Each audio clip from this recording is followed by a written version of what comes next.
大家好啊，歡迎收睇 Blue Channel。海港城首次同 Bandai Namco Asia 合作，呈現大型動漫主題活動。今集就同大家去睇睇重點展區 Bandai Namco Asia 未來飛船、機動戰士高達探索艙。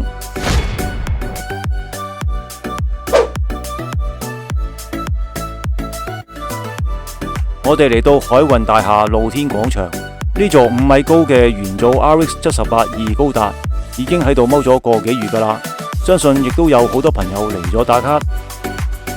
呢艘飛船裝置全長16米，裏面展示咗幾百款高達系列嘅玩具，而喺飛船嘅尾部，同場亦都展出咗其他動漫系列嘅 figure。入到探索艙裏邊，佈置得都好有太空飛船嘅感覺。整個展區讓 fans 細味不同世代高達作品嘅演變同埋特色。我哋逐一睇睇啊，換個首音樂先。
今次呢個展覽展出嘅高達作品實在非常之多，唔知有冇你哋嘅心水作品呢？